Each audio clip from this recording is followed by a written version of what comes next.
Hey guys, what's up? Welcome back to another video here at Paul's Workshop. We've been doing some flea markets and some thrifting, and it's been a little while since we've done a video, so let's take a look at some of these new items we picked up. Okay, here we have a Feel the Difference Monroe Shocks and Struts, and this is a demonstrator to try to give you, that would be on the counter at either your auto parts store, or more likely it's going to be at the mechanic shop. And when you're in there and you're talking to the counterman, he's going to try to talk you into getting your shocks done. So this is one of those things that when kids always go in and play with them and stuff like that. I mean, who doesn't play with these things? But let's take a closer look at the demonstrator here. Okay, and what we have here is we have a worn shock on the left here and a new shock on the right. And when you come up to the counter, you have the crank. So you turn the crank on the worn shock, and you get the bada-bop down the road. Also, you see there's tire wear, which I think came about as a result of this being used. I don't think that they put it like that on the demonstrator originally, but so you have that. That's what you're riding down the road with right now, mister. And then on this side, we have the brand new shocks. So when we replace your shocks, this is the ride you're going to get. So nice, smooth sailing on that, right? So something that you could play around with. I don't know. I saw this in one of the local antique store shops. It was a really, really good price. And you see what these things are going for on eBay. I got it for a fraction of what it goes for on eBay. But let's take a look. Here's the back side. So what's really neat is it tells you how to start the pitch, right? So a customer comes up, you say, hey, have you ever noticed the need to slow down to gain control over bumps in the road like railroad tracks? Have you experienced repeated replacement of front brakes, suspension components, or tires? Well, we're going to do this little test on your car. Do a little test drive, blah, blah, blah, visual inspection. This is why you need to replace your shocks and struts. So everything is here to help you talk to the customer. Right, because this is facing out. This is the back side, so this is facing out to the customer, and you're going to start telling them about, the 1,000-mile risk-free trial, all that stuff that they improve, and you're going to improve control. You're going to reduce premature tire wear, and you're going to shorten stopping distances. So,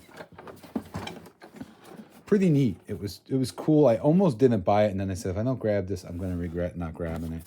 And there's the bottom of it. Made by Chicago Show Merchandising Displays since 1902. They have their website and their phone number if you wanted to reach out, but made in USA. Man, everything is just really hard to fit into the frame today. Big stuff. Big items we bought. So the next up was, we've done videos before on the flea market in the Meadowlands out by the MetLife Stadium. So we were there recently, and I saw this sitting on the table. Obviously, it's a New York City wrench, right? NYC, New York City. On the back side, it says, what is that? Corcraft 92-93, probably the year. And this is a fire hydrant wrench. And I was amazed. Like, I picked the thing up, and it's light, so it's an aluminum wrench. Very lightweight. I asked the guy how much. $3. It's a $3 item. So that was like, I took this quick, handed him that $3 and walked away. I mean, can't beat that. You look at what these are going for right now on eBay. $3. I mean, how do you not pick this up, right? Maybe you would like to clean it up, maybe not. So I don't know how to even go about polishing this, but pentagonal fire hydrant wrench.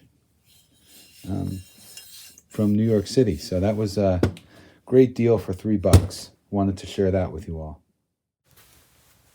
I did a little research into who Corcraft products are, and it's the New York State Department of Corrections.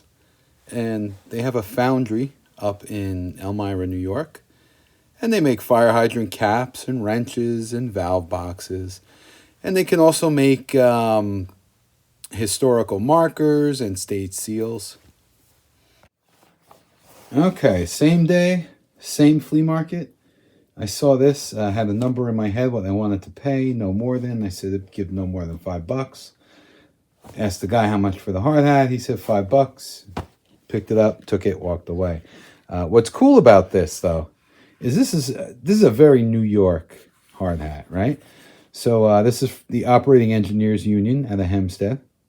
So you got their logo on there, you know, a little beat up, but not too, you know, not unreadable, not too bad. But what really is cool about it are the stickers that, you know, every self-respecting construction worker had on their helmets. I had them on mine when I did, you know, back when I worked for a living. And but this is cool. This is the Ironworkers, and this is just the, you know, the overall Ironworkers label. We got our American flag that every single union man needs to have. We have Cranes, which is popular out in the city. Amquick, the rental people. I think they're nationwide. This one, though, this really brings it home, right? The in memory of those lost at 9/11, so it's got the 9/11 stickers. We have the regular Proud to be Union sticker there. So it's really more of a union sticker collection, but here's the Dock Builders and Carpenters, New York, New Jersey, Local 1456, Local 7, Carpenters and Joiners. These are the Empire State Carpenters. I was a union carpenter, not Local 7, but then we got, let's say, Pine Lawn Constructors, Lieber Cranes. So yeah, nice collection of stickers and just really cool. I have a couple of other hard hats. So this is just and this nice sticker here, this Dock Builders sticker here. So nice union hard hat, and that's another 9/11 sticker. So let's see, we can't really see, can we see the date on that? So 01. Okay, so 10/01. So this helmet, probably in the hands of the worker right after 9/11, or right around 9/11, right? Because 10 would be October. So right after 9/11 was in, you know, probably the next year. So when this was issued, probably when those stickers went on, right? And who knows, maybe the guy worked the site. I don't know, but it was in a pile of stuff there for $5. So I thought that was a neat item to pick up too. Then we have a quick Harbor Freight story. So I had one of these click type torque wrenches, the Pittsburgh Pro. It's okay accurate as far as what, you know, when I tried it up against other torque wrenches and things, but the one I had, it broke. Believe it or not, the like $12 or $15 torque wrench broke. So I decided this, and it was actually the first Pittsburgh tool that I've had that's broken on me. So I took it in for exchange, and I mean, it was like back in the old days at Craftsman, at Sears, when you walked in and just handed the tool, no questions asked. Brought it in, I had it in the box and everything, and I put it on the counter, and I said, it's broken, and the guy said, all right, go grab another one. By the time I had grabbed the other one, he did whatever paperwork, note, or whatever he needed to do, and we were done. So we got the exchange on this today, and of course, we couldn't leave Harbor Freight without something new, though. Yeah, we did it. We picked up the big long screwdrivers. Yep, had to grab those.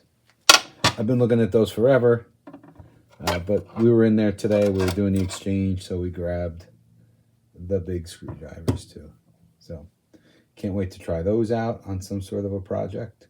But yeah, so there it is. There's our little show and tell for today. Pittsburgh screwdrivers, the hard hat, the Monroe shock tester, and the fire hydrant wrench. So hope you enjoyed today's episode. Thanks for watching Paul's Workshop, and we're going to get things going again once it slows down a little bit here. We have more time to make a few more videos. So thanks for watching.